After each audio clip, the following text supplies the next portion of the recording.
मैं जब छोटा था, मैं अपने दोस्तों के घर खेलने जाता था।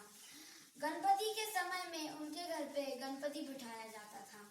मुझे वो देख के बहुत उत्सुकता व इच्छा होती थी कि मेरे घर पे भी गणपति बिठाया जाए। वही मेरा सपना आज प्रवीण ऋषि जी महाराज साहब ने सच कर दिया है। पर्व व पर्युषण को घर में बिठाकर मुझे बहुत उत्साह आया है। मैंने और मेरे परिवार ने यह काम बड़े ही उत्साह और उमंग से किया है। तो आइए आपको दिखाता हूँ मैंने क्या किया है। अंतगढ़ सूत्र में जो गजसुकुमार मुनि की कहानी है, आज हमने उसका देखावा प्रस्तुत किया है। तो आइए आपको दिखाता हूँ। एक द्वारका नामक नगरी थी, जाके राजा थे श्री कृष्ण। उनके माता का नाम था देवकी और पिता का नाम था वसुदेव। और उनका एक छोटा भाई भी था जिसका नाम था गजसुकुमार। उनके गांव के बाहर अरिष्टनेमी भगवान का समोशरण लगा हुआ था। सभी श्रावक श्राविका, पशु पक्षी, साधु साध्वी पधारे हुए थे। श्री कृष्ण अपने परिवार के साथ अरिष्टनेमी भगवान की देशना सुनने गए थे। अरिष्टनेमी भगवान की देशना सुनकर गजसुकुमार को वैराग्य भाव हुए। वह घर जाकर अपने माता पिता से दीक्षा की अनुमति मांगी। उनके कई बार समझाने के बाद भी उन्होंने नहीं माना। वह अपने वैराग्य पर पक्के थे और वह हार मानने वालों में से नहीं थे। फिर भी अंत में सभी का सुनकर उन्होंने यह तय किया कि वो राज्याभिषेक करेंगे।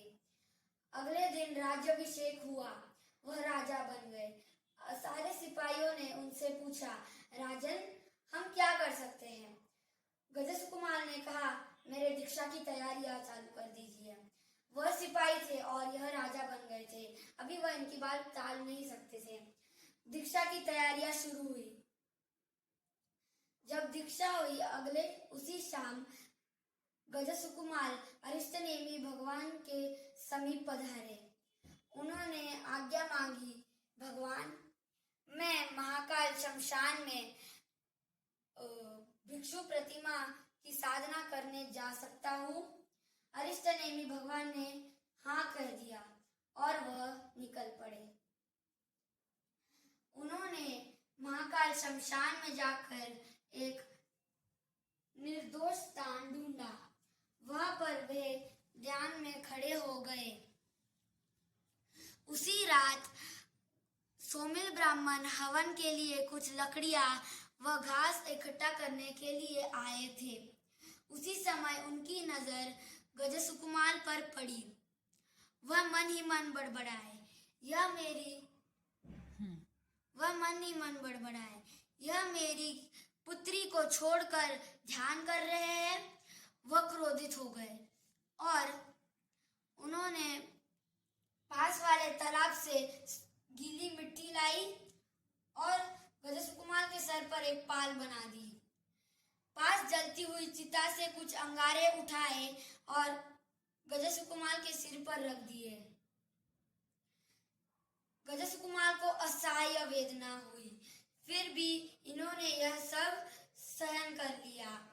उन्हें पता चल गया कि यह उनके किसी पुराने भाव का फल है। यह सब सहन करने के बाद गजसुकुमार